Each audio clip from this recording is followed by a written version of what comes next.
Welcome to a very special episode of the Trash Talk Podcast. As you can see, I'm alone in this room, but I have someone on call here, and why don't you say hello? Hello, it is me, Sergej. It's Sergej. So yeah, Alex isn't here today, but we'll have Sergej instead today without being able to see him, but that's not a big deal. And let's jump straight to the first topic, I guess. We have some big announcement coming up in the middle of the show, so stick around for those. But first of all, what is the first topic, Sergej? Let's talk about the cleanliness, or rather messiness, of some of the rooms we live in. Yeah, so primarily our bedrooms. yeah, I feel like and maybe I feel like one is aimed other at me. people's rooms too. I feel like it's aimed at me maybe a little bit. I don't know. It's a bit messy in here. All of the filming equipment does not help. But that's maybe not even the worst of it. It's gotten a little bit better, but So yeah. For example, how about we talk about our cleaning schedules, if we can call it that? Yeah, the regularity is actually one of the bigger problems for me. I periodically vacuum the room and I dust it as well, but otherwise I don't really mop it, but it's also not necessary. So that is a lot more than I do. Like, for example, for me, I vacuum it maybe like twice or thrice a year. Okay, which is absolutely disgusting, by the way. Don't do that. Yeah, my goal in theory is to do it once a week, but it usually ends up being more 2 or 3 times a month, which is still not horrible, but the dusting is the thing I always notice the most. It is a lot better. Yeah, I usually start dusting things whenever I get annoyed by the fact that all of the black surfaces are noticeably dusty, which, I mean, I generally also do it when I vacuum, so it's mostly also around once a week or so. It's always noticeable on the keyboard and the screens, especially like the feet of the screens where they're standing on. Those are definitely always, they get very dusty very quickly. As a matter of fact, I think I might not have dusted my keyboard very well last time. I don't know how well that shows through on camera. It looks pretty good. You can see a lot of stuff. But yeah, that's definitely something. Okay, how about rearranging elements, like keeping everything ordered, not necessarily clean, but ordered. Like, for me, it's usually I'll somehow try to keep it more or less ordered, but over time it still gets unordered, messy, whatever. And at one point it just gets too much, and I clean up everything. Yeah. I dust everything, I vacuum, I completely clean my room from top to bottom. Yeah. How is it for you? I generally try keeping everything somewhat in order, but as usually is the case, that like something will be put down somewhere and then you don't pick it up immediately and it just spirals out of control from there. I like once or twice a year I'll have to completely make sure that there's nothing lying around. I currently also still have some boxes of stuff standing in my room that are taking up quite a bit of space. Hopefully being able to get rid of some of that soon. I once ordered like an entire box of Magic cards because I was like, maybe I'll get into that, and then, well, they're still standing there, so time happened. Yeah. I don't have a good place for my D&D books. I just have those standing on a surface somewhere. I do have a bookshelf, but it's already pretty full, and I have a backpack where I transport the D&D books whenever we have sessions at someone's place, though we haven't been able to do that one in a while. But none of those are like perfect storage situations. So yeah, the bookshelf thing I can relate. I too have a big stack of books, actually multiple ones. Yeah, I have a stack of D&D books. Where I just have all of the D&D books are like, I think letter size or something, A4 for Europeans, roughly, roundabout. Yeah. And then I have a stack of like regular sized novels on the other side here, where those are all the ones that I still should read. Well, actually, one of those I have read, but for the most part, ones that I still should read, and I don't read as much as I want to, so those are just kind of sitting there. Yes, can relate. 2 of those aren't even mine. I should probably give those back at some point, but I want to read them first. You know how it goes. Can't necessarily relate to that, but well, I mean, the not having enough time to read or not reading enough, definitely. The thing is, I could make the time, right? That's the thing. Generally, people say you don't have enough time for this, don't have enough time for that. If something important were to happen, you would have time for that, so thereby you also have time for something else. It's just more of a time management thing. And we all know I'm not good at that. Setting priorities. Yeah. Straight up just setting priorities. Yeah, I was always thinking, people do the thing where they read before they go to bed or something. I was thinking I should maybe start doing that, and then kind of automatically get some reading time in. But I only really go to bed when I'm like really tired usually, so by that time I don't want to read anymore. Yes. Also similar to me. I used to read on the bus when coming home from work, which is like about half an hour of just reading, and that happened pretty much every day, which was great. I went through a lot of books during that time. Yeah. Oh, sorry. Yeah, continue. Yeah, but yes, now I'm kind of unemployed and all, so no reading going on anymore. Yeah, I used to just read sometimes when I was younger, right? I would just like, oh, that was an interesting book, I'll just like sit down and start reading it, but I really don't do that anymore, and the last time I really read substantial amounts is when we went on our camping trip, the 2 of us and Alex. Yeah. And I think both of us read multiple hundreds of pages that weekend, right? I don't remember what exactly it was, but I think between the 2 of us we read around about 1,000 pages. Yeah, I think it was somewhere around there. Yeah. I think I ended up reading slightly more than you, but I might have also just. I definitely got up earlier than you, also 2 days, so it's not necessarily related to anything particular. But I went through about, I think, half of. Let me look at this. City of Ashes, I think, from the Shadowhunter series, and is it City of Ashes or was it City of Glass already? Wait, is it City of Glass? Because then I actually read 2 of those in that stack.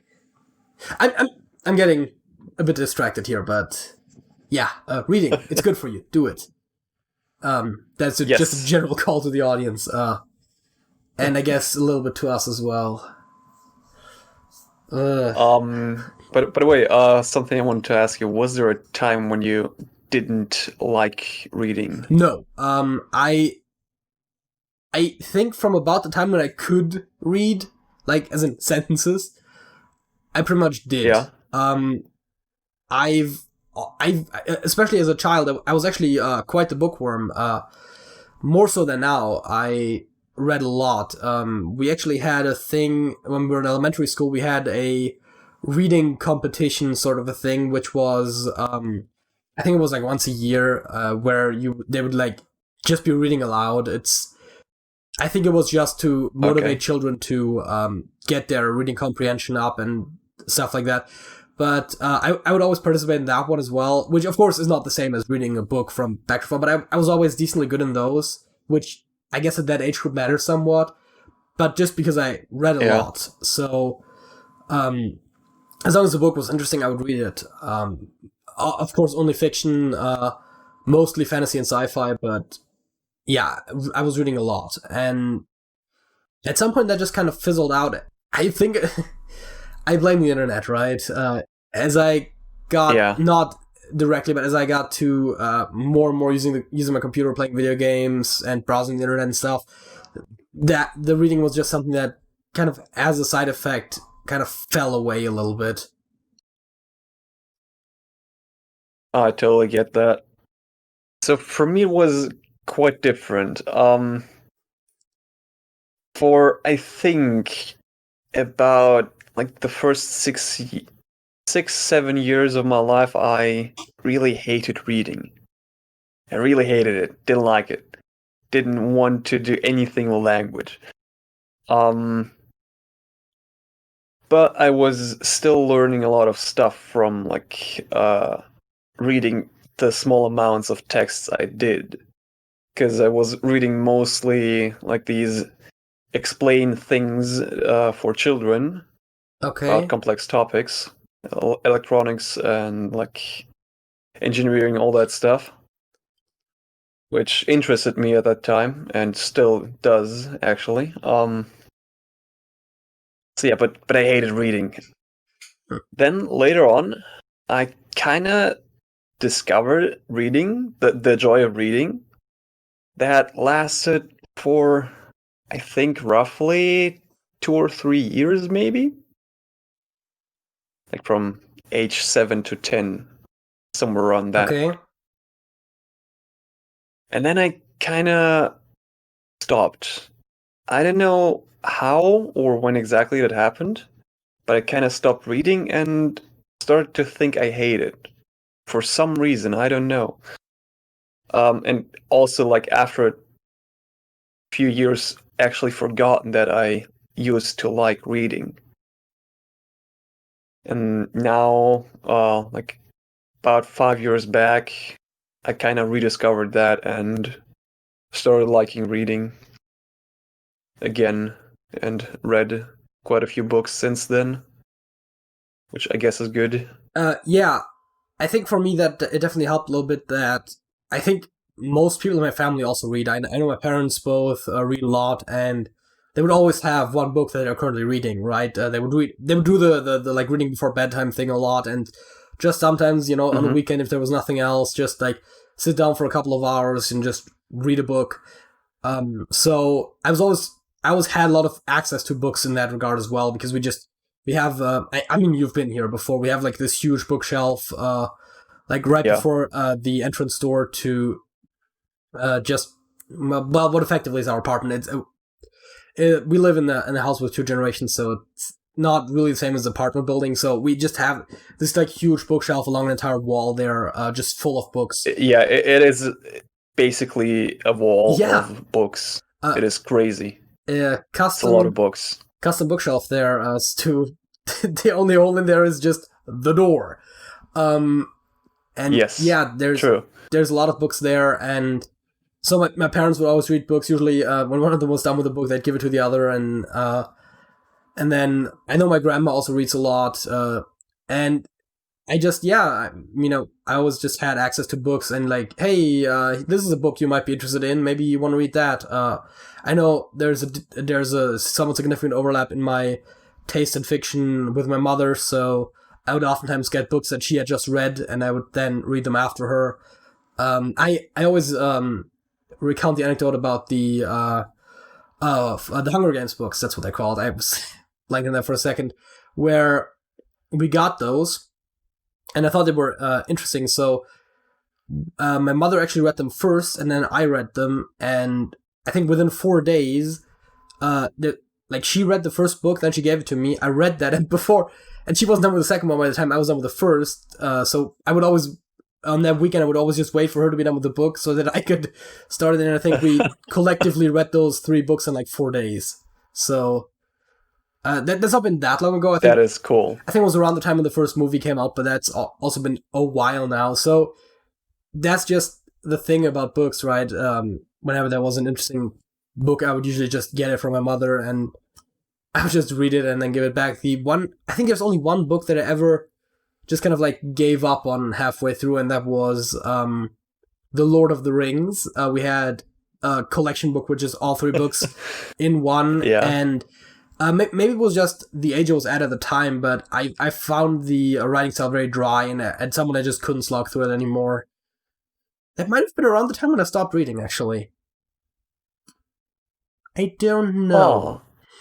I don't know if that's entirely true, but that's definitely been something there where usually I would get a book, I would read it from front to end, but that one, I don't know.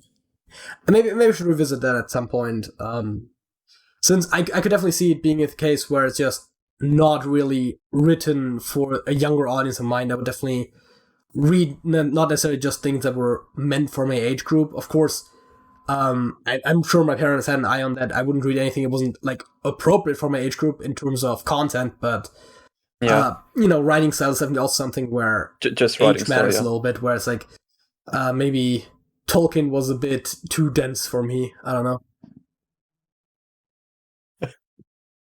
So, how thick are the Hunger Games books? Like, how many pages do they have? I don't know right offhand, but I would guess around 500 each. I'm not sure. Dang. Maybe a little and bit it's thinner, like but 3 of them, right? Yeah. And of course, in the great tradition started by Harry Potter, they made 4 movies out of it. Harry Potter started it. Every other young adult franchise after that did it. Like, we split the last book into 2. It's just how it's done. Oh, really? I never knew that was a thing. Hunger Games is 4 movies, 3 books. Harry Potter was 8 movies, 7 books. And I think Twilight definitely also. I'm pretty sure I didn't watch all of those movies, but I think they also split the last book into 2 movies. That's just a thing that just gets done a lot. I don't know. Okay, dang. I think they're like, oh shit, like this movie franchise is successful and we're running out of books. Let's just get multiple movies out of the first one. The most egregious example, I guess, is, speaking of Lord of the Rings, The Hobbit was 1 book, smaller than any of Lord of the Rings books, and yet they made another trilogy out of it. Oh, really? Yes. Oh, God. I never actually fully watched them. I kind of, due to sleep deprivation, fell asleep during the first movie, and then I never watched the rest of them, but I don't know. That's just a random thing I just... I think you wanted to say something about... I mean, they were definitely, I think, good movies, at least in my opinion, but they were really drawn out. Well... At least I felt that. Like, time just keeps going on. Like, it feels like days... Well, they probably didn't have enough just sitting there and watching one movie. They probably didn't have enough source material for 3 movies. Probably. Because I think the Lord of the Rings books, the 3 individual books, are still thicker and more pages and more text than The Hobbit, which was kind of just a short story. Well, not a short story, but like a novella or something, I don't know. And they made... They made, out of every single Lord of the Rings book, they made 1 movie each, and then... they go ahead and take the small book that came before it and just try to flesh it out into another trilogy. That was a bit much, probably. Yeah. I think we've been veering off this topic quite a bit, and I think we've also been at this for a while. A lot, unless there's anything you want to add, I would maybe transition to the facts of the week. One thing. Please, for the love of God, don't smoke in your house. Yes. Thanks. Does that relate in any... Is there an anecdote there that we should know? No. Probably not on camera. Okay, because... yeah, I definitely... I'm generally not a big fan of people smoking, but do it outdoors. Otherwise, everything starts smelling like cigarette smoke. That actually reminds me... And other people do that visit. Yeah, that actually reminds me of when we talked about in the beginning of this topic about the whole cleaning the rooms thing. I was on a call with some former classmates of mine a while ago, and 2 of them were talking about how like their rooms are constantly disgusting because they smoke, and it's like, yeah, go figure. Obviously. So I guess that brings us to facts of the week. Sergej, what is your fact of the week? So do you remember my last fact of the week? No. You know I'm doing that. If no, okay, that's okay. So it was like the probably best fact you've ever heard so far. Oh, wait, was that the kilobyte ones? The kilobytes versus kilobytes? That was the first part. Yes. The unimpressive one. It was that a group of 4 bits is called a nibble. Oh, right, yeah. So I kind of want to expand on that topic. Sure, go ahead. So, but as last time, I'm gonna start out with a slightly related one. which I don't remember if I brought it up last time, but I wanted to make sure that I did at least bring it up at one point, which is that you can theoretically use kibi, like bytes, like not necessarily bytes, but like kibi something, like kibi meters, which would be 1,024 meters. Yes. I think I saw that somewhere a while ago, where something was actually like KI, and then I was like, wait, is this like the kibi bytes? I saw that somewhere, yeah. Oh, nice. Probably not me though. So yeah, now to the even greater fact of the week than it was last time. A group of 2 bits can be called either a crumb, a lick, or a snort. One of these is not like the others. A group of 5 bits can be called a nickel. Okay, yeah, that makes sense. A nickel is in American coins is a 5 cent piece. Well, yeah, 5 cents. A group of 10 bits, you guessed it, can be called a dime. Do they call 25 a quarter? No. Okay. A group of 12 bits can be called a slab. Okay. A group of 16 bits, 2 bytes, can be called a plate or a chomp. And a group of 32 bits can be called a dinner. A group of 96 bits, a bento box. 16 bytes, not bits, bytes is a paragraph, which some of you might know. And 256 bytes is a page. I mean, yeah, isn't 4 bytes usually a word? Yes. So I think that's what it was. So I guess that's where the paragraph and page comes from. I assume that's like the same origin. Likely, yes. Because I know the word thing I think is used a lot because a lot of basic data types are oftentimes for bytes, like regular integers or floating points are usually 4 byte as well. That's very interesting. That allows some very fun math. You know, 2 licks is a nibble, sort of a thing. Yeah. Yeah, I'll prefer snorts, but okay. Yeah. I have 64 giga. Giga snorts. Yes. Of RAM. Yes. Boy. So have fun with that. Yeah, that's 60 gigabytes. Yeah, I can do math. But yeah, that I guess brings us to my fact of the week, and this one is probably slightly less exciting. I don't know. This is also kind of a 2-parter, but the first part might already be somewhat known. Did you know that tardigrades can live in space? So first, please explain what a tardigrade is. They're those little microscopic animal things. I don't know if I can be very... I might be able to... Okay. I'm not going to pull up a picture right now, but you can look those up yourselves. But they're microscopic life forms. They can survive in space. There's been different experiments done on that. Like a lot of things can. There's been experiments done about the different pressures and the radiation, all that stuff, and they can survive all of that. And naturally, the experiment where they determined that was called Tardigrades in Space. Why not, right? Nice. Now, what do you believe they abbreviated that to?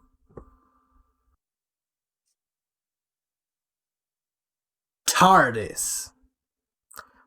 Nice. For tardigrades in space. IS. So yeah. That is cool. I like that. Yeah. I think our Facts of the Week kind of synergize a little bit there in that they're both about just funny names and 2-part facts and all that stuff. Well, I guess yours was more than 2 parts if you count all of the funny names together.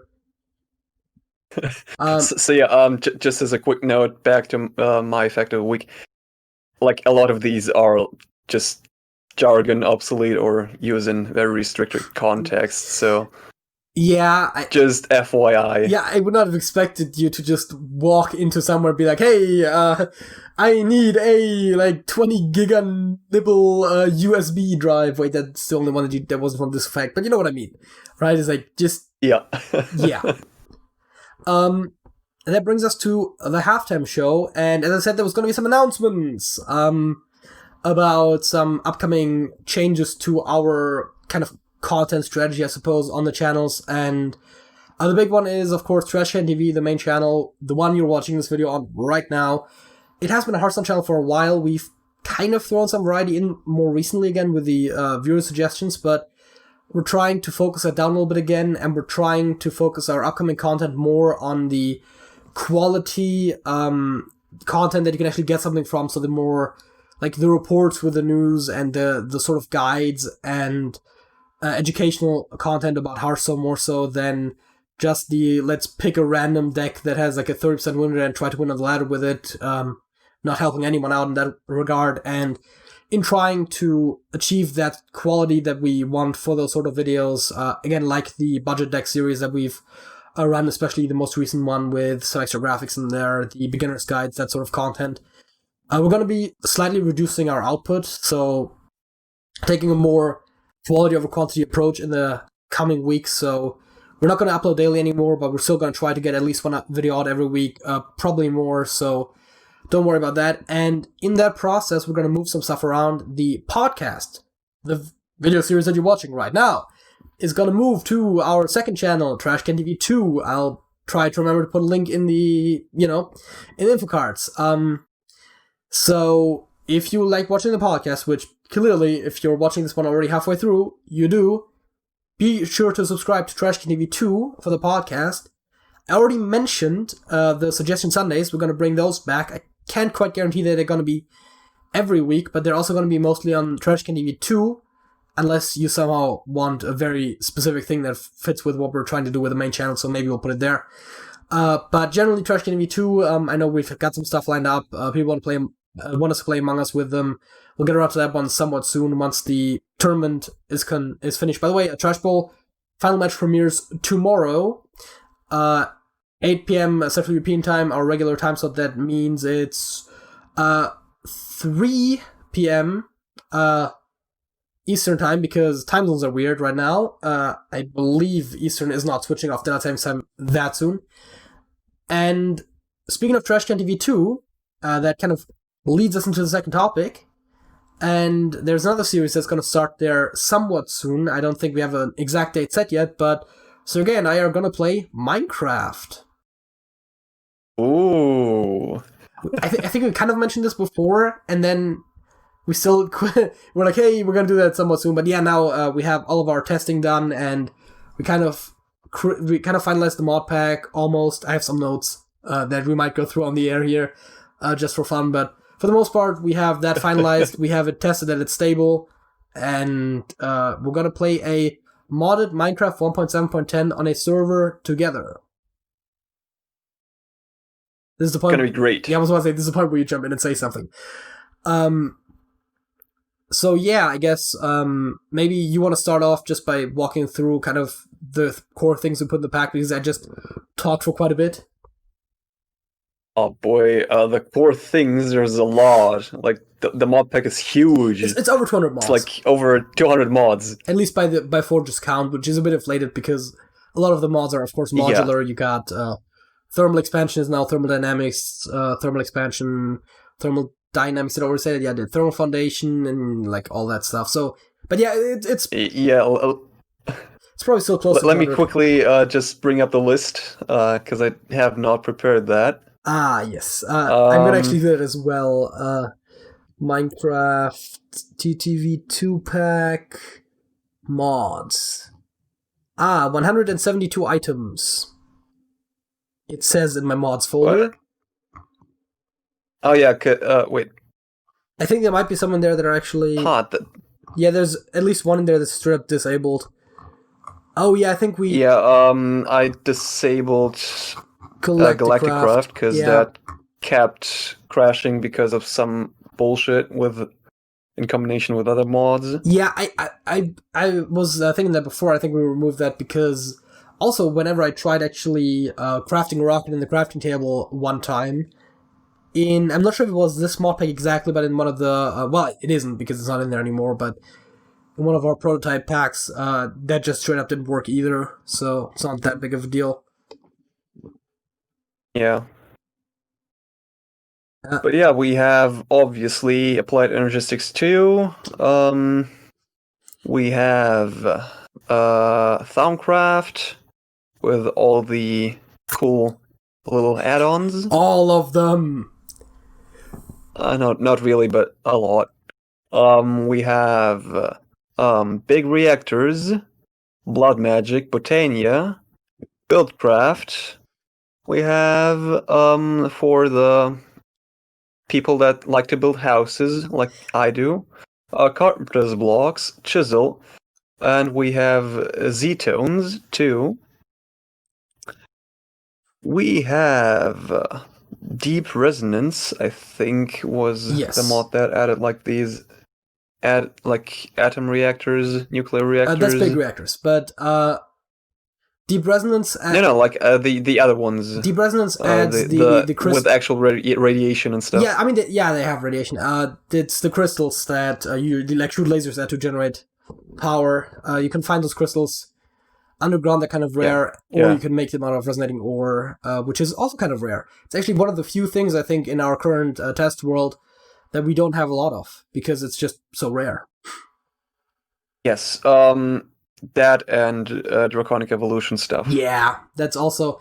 Draconic Evolution, if you want to really build it, you have to go to the end. There is a little bit in the Nether and in the Overworld, but you can't find enough of it to make much with it outside of the end. I haven't found a single piece. I'm still not sure if the generation actually works. I think I ran the exact same version of Draconic Evolution in my old mod pack, where I definitely found some... I think I even found some in the Overworld, but mostly in the Nether. So it definitely works, but it's just so damn rare that it's nearly impossible to do anything with it unless you go to the end. Yeah. So yeah, we have... Oh, by the way, speaking of the Thaumcraft... Ender.io. Yeah.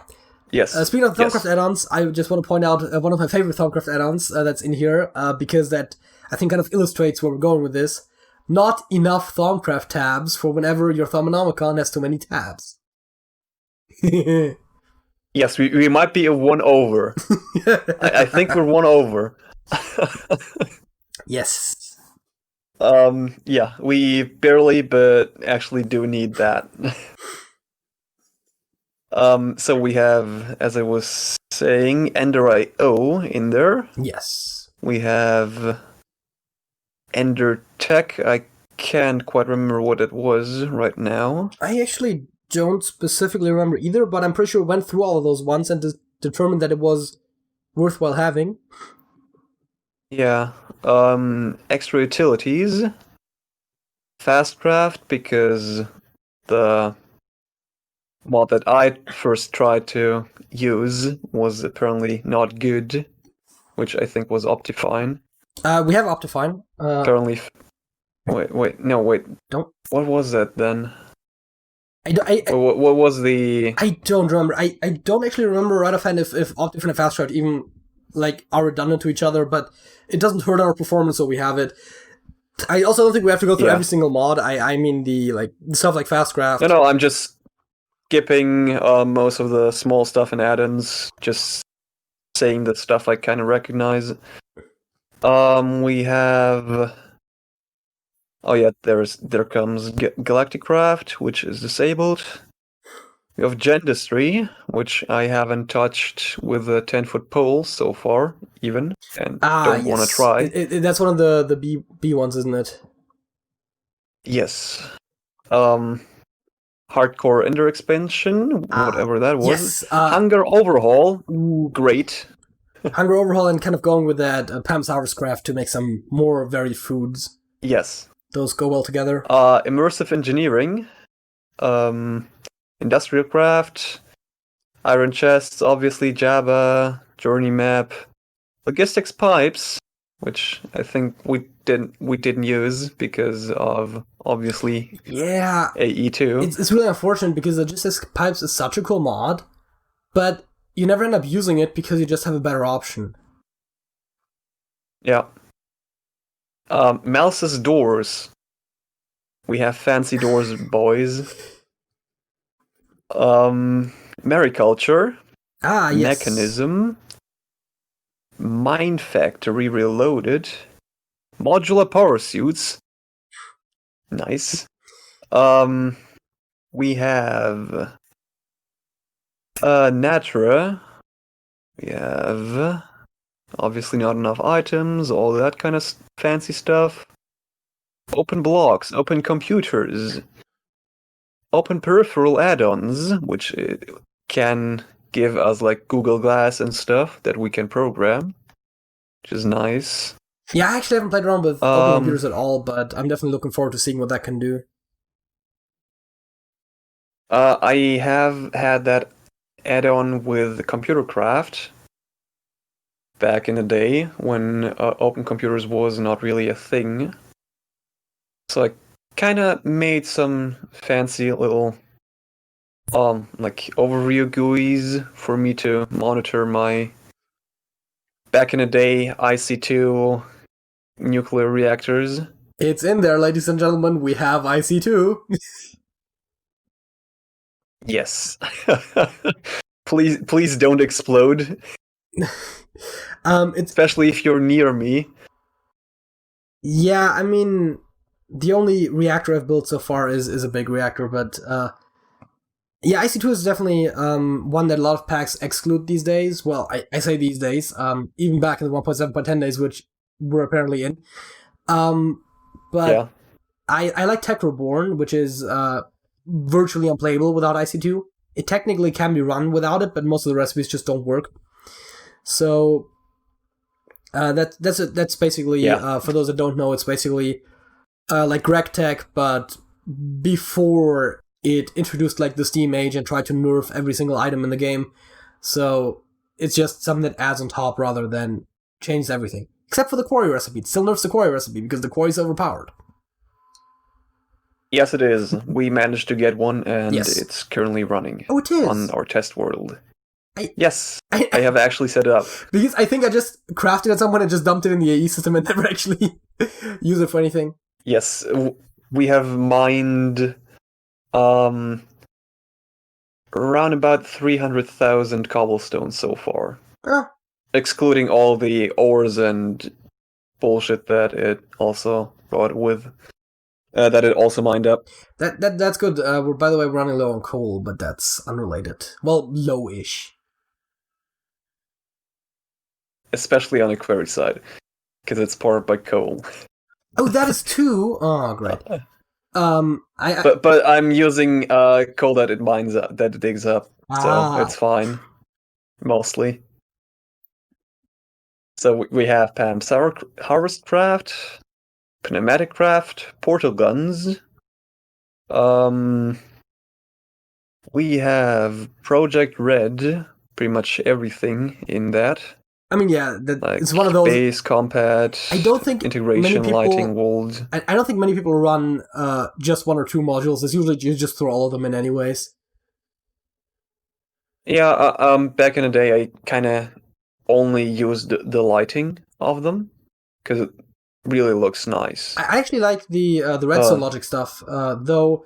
Apparently, I can't use an RS latch. Well, no, actually, it wasn't not an RS latch. It was a toggle latch to directly output a redstone signal to a big reactor. So I'll have to put a piece of redstone in between there. And of course, I didn't have enough redstone with me in my inventory, but that's a very specific complaint that I have right now.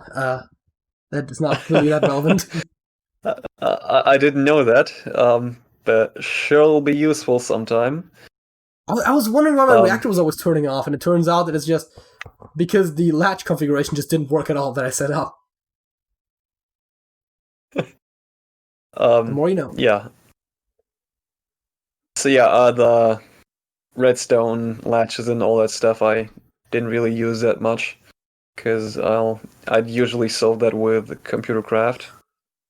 Okay, yeah. Or just basic redstone if it was really basic. Latches in particular is pretty hard to do with regular redstone because Nah, it's fine. Because that's not at that point it's actually is a timing thing. It's not just a direct state. It actually has basically memory in there, so it's a bit more difficult. I can definitely build an AND gate or an OR gate. Well, an OR gate is literally just connecting the redstone together, basically, except if you want to make it directional. But yeah. Yeah. Yeah, sorry. We have Railcraft, which I still have to use someday. I built a coke oven. We're officially using it. Oh, nice. I always want. I was one something that. Sorry. I'm drawing you, but I always want to use Railcraft. No, continue. I always want to use Railcraft whenever I put it in a mod pack, but the most that I do with it usually is just making a coke oven, and getting slightly annoyed by the ores that it adds, the poor ores, because most of the time they're barely worth mining up, but the veins are like huge, so that's always kind of bugs me, but. Yeah, I want to use the rails one day. I swear, I will. Minecars are so useful, except that pipes are just better. Yes. True. Or even just straight up teleportation. But yeah, we have something that you might have not expected, which is realistic terrain generation, which is huge, by the way. Looks so good! Yes. We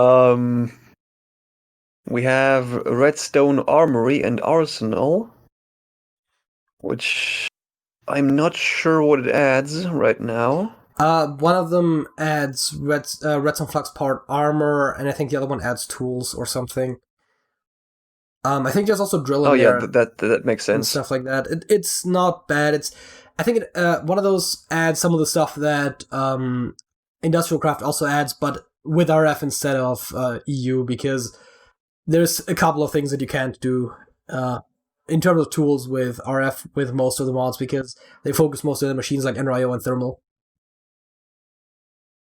Yeah, I guess. So yeah, then we have RF tools, roguelike dungeons, to use all our armor on, which still manages to kill us regularly. Yeah, I was a driving force behind some of those more adventure-based mods. Roguelike dungeons you just mentioned. I think infernal mobs you kind of skipped over. I also wanted primitive mobs, which is not as big of a deal. It's kind of like Ender Zoo, which for some reason, well, I know what the reason is. Ender Zoo is sometimes ran in those tech mod packs because it's made by the same guy who made Ender.io. But primitive mobs isn't, despite arguably being slightly cooler, but I like having both. Just adding a bit more mob variety. Infernal mobs adds the more enchanted mobs where they have they can have kind of similar to how the Thaumcraft sometimes spawns those mobs with an extra effect on them, but except that this one can have multiple effects, and then they also have bonus drops. I always find it kind of dumb whenever you have the tech mod packs, and all of a sudden you have like really overpowered armor and weapons, but you still are only fighting like regular Minecraft zombies. It's like, why even bother at that point? That's boring.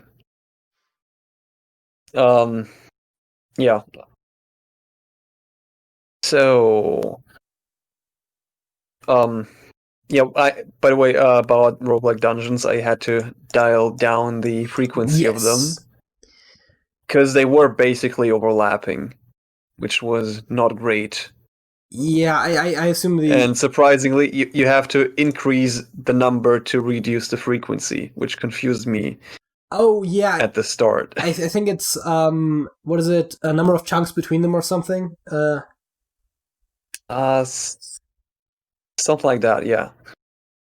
Which was quite dubious. I mean, I'm sure the math makes sense. Yeah, it does. I just don't remember it. We have Steve's Steve's add-ons with Steve's Cards 2 and Steve's Workshop, which is great because that replaces a lot of computer craft messing around with. Yeah, I think those mods are actually not even related despite the similar names. Or at least not all of them are. Yes. I think 2 of them are by the same guy, but I think that the others aren't. I want to say Factory Manager and Cards are by the same. Steve's add-ons. What? Sorry? Continue. I was just... I'm not really not sure. So Steve's add-ons is from one guy, and the other 2, like Steve's Cards 2 and Steve's Workshop, is from another guy. Yeah, that's what I according to thought. The Twitch launcher. VSWE. Yeah, I'm just doing this the old school way. I'm just opening the archive and looking at the mcmod.info if I want to see who made a mod. Oh, great. So we have storage drawers. We have Sync, which is, I think, the clone mod. Yes, it's very cool. Yes, it is. True. I find the use as the teleportation more interesting than the respawn mechanic, but you can basically make a clone somewhere, put it down, and then you walk into a chamber on one end, and then you step out as the clone on the other side, and both of those players have separate inventories, which you could, for example, use if you had a nuclear reactor somewhere. You could just jump in there right away with a hazmat suit on or something to already be equipped to deal with the situation you're teleporting into. Yeah. Or if you just quickly want to change layout without just quickly rearranging your inventory, whatever. Just you just put one another clone. You put one just right next to your Thaumcraft stuff, just so you have the full cloth armor for the Vis discount. Yes, sure, why not? So we have Tech Reborn, which you've mentioned a couple of times. Technomancy, which is, I think, a Thaumcraft add-on. I think, yeah. Yes. Yes. You want to quickly mention your favorite Thaumcraft? You want to quickly mention your favorite Thaumcraft add-on? Which is my favorite? Is it? I think it's the AE2 integration. Atomic Energistics. Yes. Yes. It's so good. True. But to be honest, Thaumcraft wouldn't be complete without blood magic to transport nodes, obviously. Wait, can't you just transport nodes with a node in a jar? Isn't that like a vanilla mechanic? Yes, but they lose quite a lot of stuff and become, like, less bright with that. Like a bright node will turn into a normal node, and a normal node will turn it into a pale one. Are you sure you're talking about blood magic? Don't you mean like something like Forbidden Magic or Atomic Tinker or something? No, blood magic. Because blood magic is the completely different mod. Yeah. But they have teleposers, which are pretty good at just teleporting blocks in between 2 of them. I see. Okay. Yes. I've never actually used that particular thing, but okay, I've definitely played with blood magic before as well. It's definitely a cool mod. True. I've never gone far with it, because I've never had time to do that, because it takes a lot of it. Yeah, I kind of went far with it, and as far as I upgraded my altar a bunch, but then I never actually crafted anything useful with it.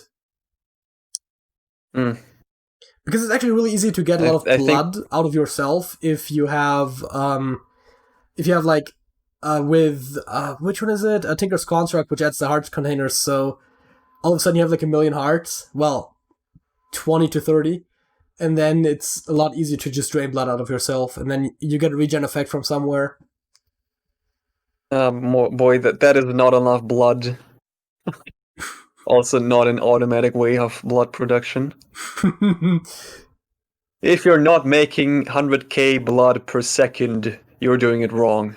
Okay. We're gonna get into that. Apparently, we're probably which I've been told. Yeah, yes. We're trying to get to as many of these as we possibly can. I know it's right now it's a bit dry just reading off the list, but I think it is still interesting to get over the major mods that we have in here for sure. The Twilight Forest we also have, which I completely forgot we had. We need to test that. I mean, I think it works, but yeah, we should probably test it before we start the series and all of a sudden we just jump into a portal and the server crashes, which I've had before on other servers. Like you could crash the server with a Twilight Forest portal, so not always stable. Oh, great. So yeah, testing has to be done, but that's one of the few things we still have to test. Thermal expansion, Tinker.io, Tinker's Construct, Traveler's Gear for more inventory space, and not roles, it was titles. Is it more space? I mean, it has a couple of slots, I know. I love the Traveler's Gear inventory. I think that could just be the default, because it even has a crafting table in there. It shows your current level, it shows your current visit discount based on the rings and armor and stuff you're wearing. It has slots for all of the mariculture items, all of the stuff from Tinkers, which adds like a bunch of slots, and from Baubles. So definitely all of the inventory slots in the world. True. It also adds all the heart container slots too. Yeah, that's what I said. The slots from Tinkers. The heart containers. Oh, right. I think it has, what does it have? It has like belt or something in Tinkers, and then the knapsack has a slot, and I think there's like one or two others. And that is mostly... Oh no, we have the wireless crafting terminal, Witchery, and Z-Tones that I already mentioned. And WRCBE. That is pretty much it. Wireless Redstone Chicken Bones Edition. Which is mostly relevant because it's wireless redstone. What is that? Wireless redstone chicken bones edition. Yes, wireless redstone. Wireless redstone. Yes, right. I remember that. It's very useful, especially because it has the remote, so you can actually, with a wireless redstone receiver, a remote, and a toggle latch, you can just turn things on and off remotely.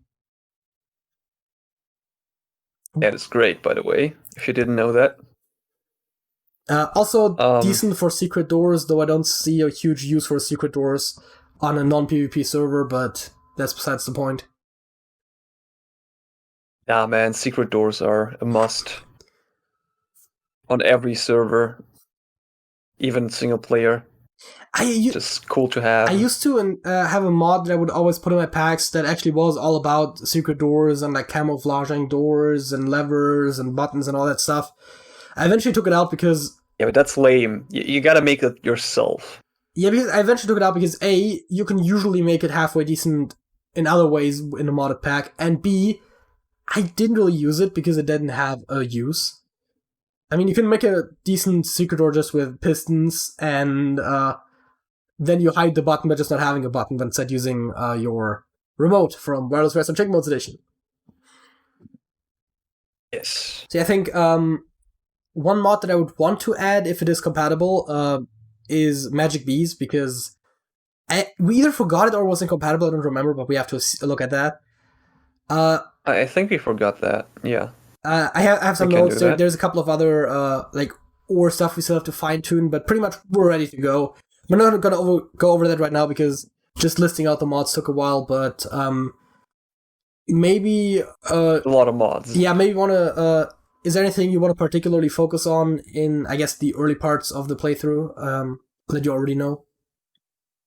I'll probably be focusing on, like, first get a basic AE2 setup with, like, all the basic machinery and all that kind of stuff with probably Ender.io. Yeah.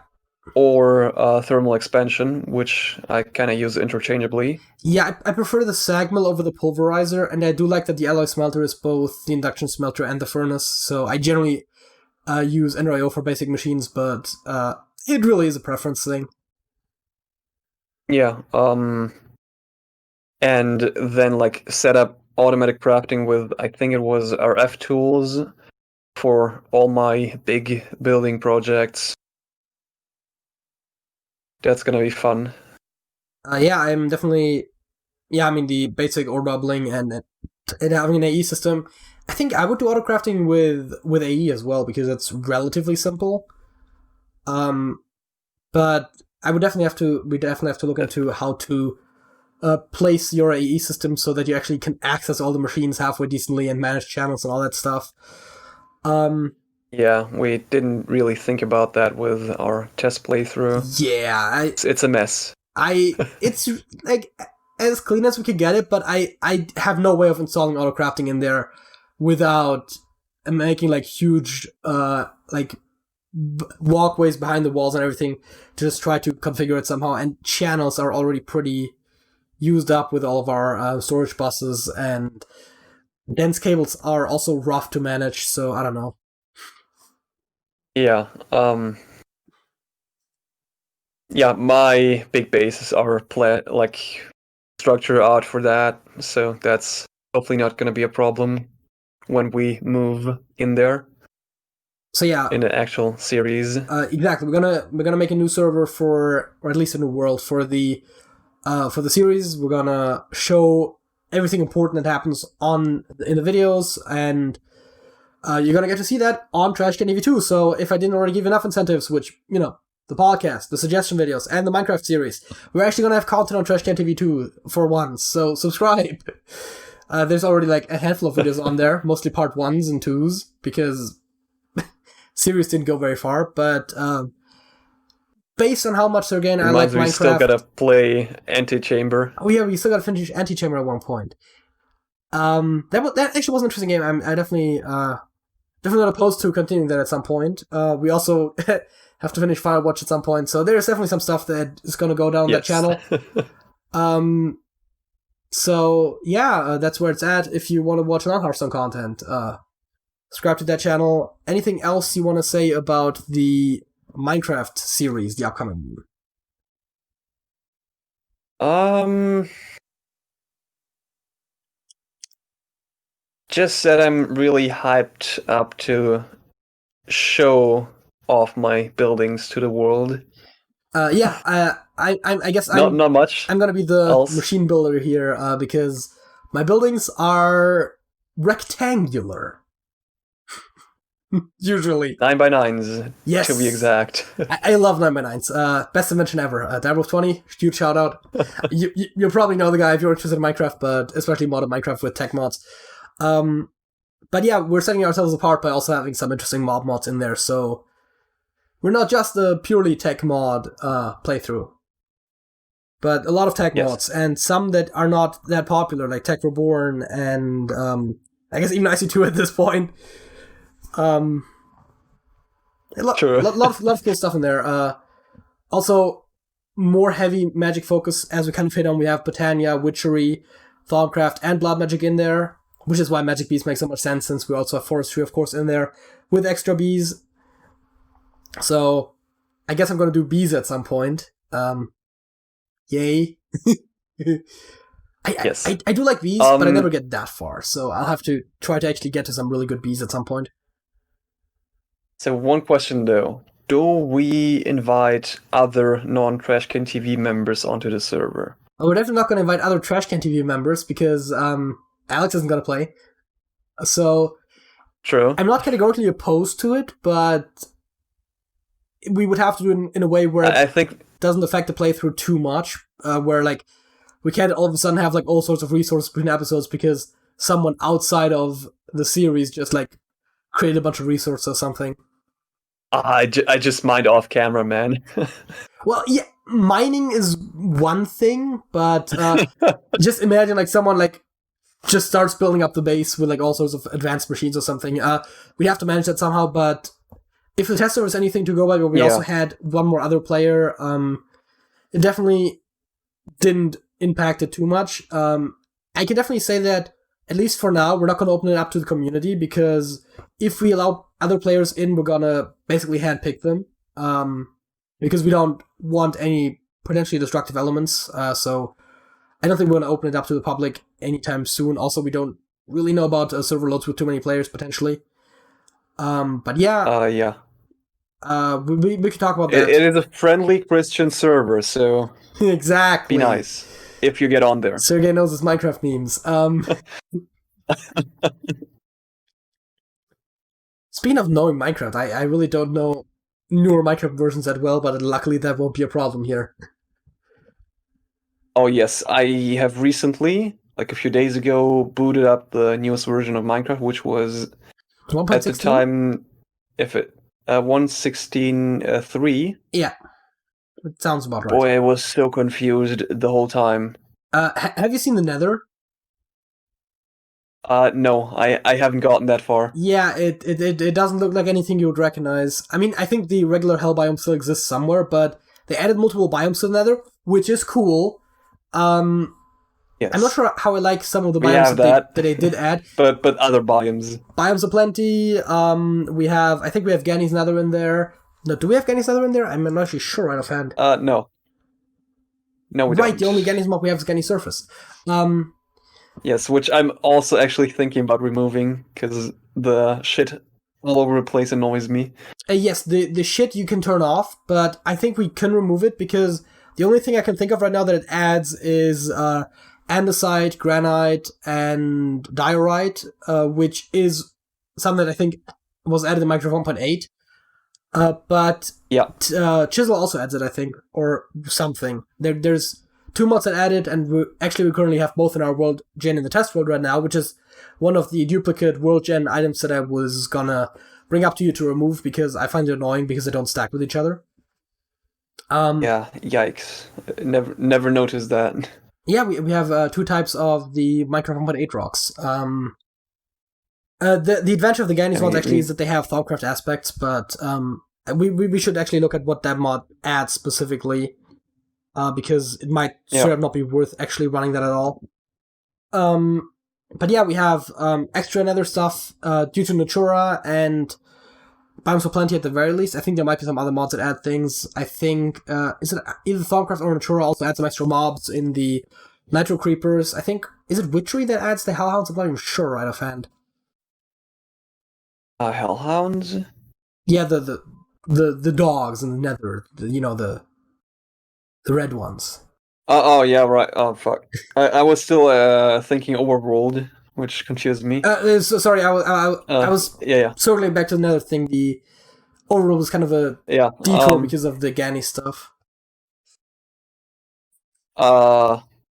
I think it was Witchery. I definitely know it drops the Tongue of Dog, which is a Witchery item, but that might just be cross-mod compatibility, so I'm not 100% certain. Because we actually have somewhat decent cross-mod interaction stuff. Of course, with some of the add-ons also specifically built in that vein. There's definitely a lot of interesting stuff in here, and I'm looking forward to playing more with this in a bit more of a structured way on camera, because whenever I log into the server these days, most of the time I'll just be like, I don't know what I'm doing, and then I just go mining for a bit, and then then it's time, and I log off again, and I didn't do anything. So with the series, I hopefully have a bit more of a goal to work towards. Yes. Also, it's rough because most of the make a plan. Yeah, most of the machines I want to build right now take up a lot of space, and that's the one thing we don't have in our current base. Yes, we do. Well, yes, we do. You finished the new base, but there's nothing in there yet. So yes, I would have to move all the other stuff first, because I can't just build like an industrial grinder in there if I don't even have EU power down there. Which by the way, have you seen it? The new base. Yes, I have. Your building skills are way better than mine. I mean, I knew that before when you built the old base, but it actually looks good. I don't know how practical it is. That's always the angle I go with when I build my things. Because it doesn't. I never thought about that. Only after the fact. It doesn't seem to have a lot of space to run wiring, but then again, I know that at least the Fluix cables support covers. They are multi-parts from Forge Multipart. And their I/O supports covers, or a similar thing to covers. I was about to say, it doesn't support the ones from Forge Multiblocks, which annoyed me, because I was trying to cover up some when I built with them recently, and it just didn't work.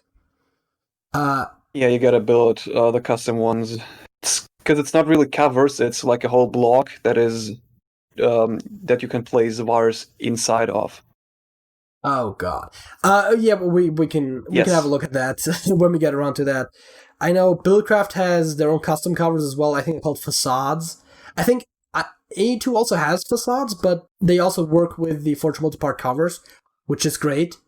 You can even use the hollow cover to put your terminal on the wall without having any outline around it, which is really cool. Yes. It's nice. So yeah, great. We're definitely tag mod focused playthrough with a lot of variety in the pack, and Sergej will make sure that the buildings look nice. Yay.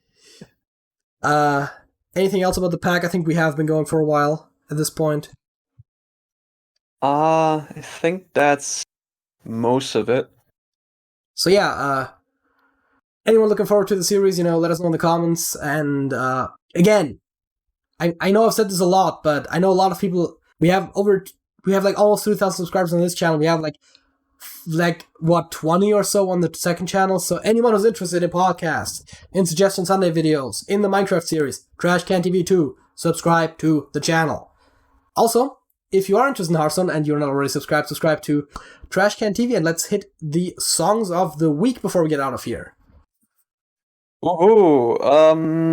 I'm gonna continue with suggesting Russian songs, and today that's gonna be «Всё, что в жизни есть у меня» from Самоцветы.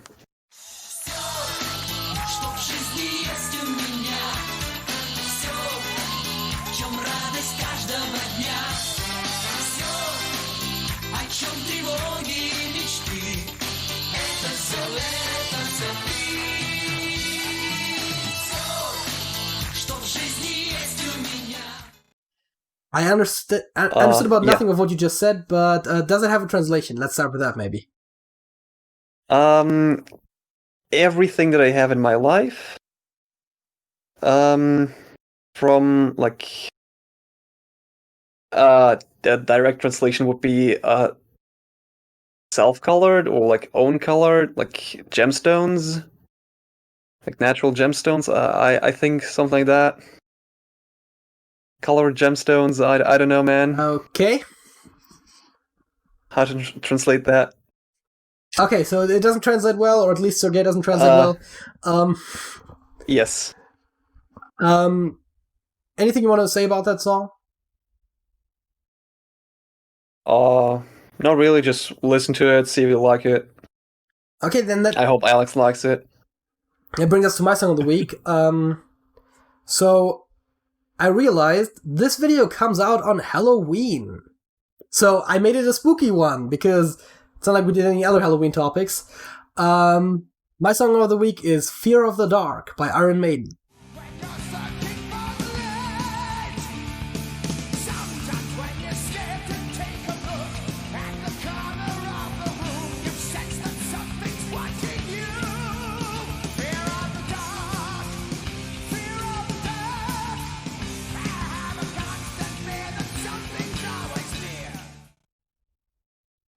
Yeah, it's an Iron Maiden song. It sounds Halloweenish. Yeah, it's the one thing about this entire podcast that's Halloweenish. So yeah, yay! We put it. I kind of forgot that Halloween is. It's today. Is going on. Yeah. Yeah. We didn't really do a full theme podcast. We tried in the past with hopping on holiday trends, but there was other stuff that seemed more interesting to talk about. So that's what we did. And any closing thoughts, Sergej, that you want to add, or do I just do the outro? Just do the outro. Oh, I don't know, man. As I already talked about subscribing to multiple channels for a while now, so you know that by now. Sergej also has a channel. He used to upload Beat Saber videos. Do you still do that? Not right now, but I'm working on making a different UI. Okay. So viewers can see my health bar and all that stuff more clearly. Subscribe to the White Shadow if you care about Beat Saber. And the other channels I already mentioned, way bunch. Comments about anything we talked about today, go in the comment section. That's how that works. Like the video if you enjoyed it. If you're watching to this point, you probably did. And yeah, Sergej. That's it. That's it. I think you wanted me to ask. Yes. Yes. Okay. That's what we're doing. That's how our outro works. So yeah, that's the outro.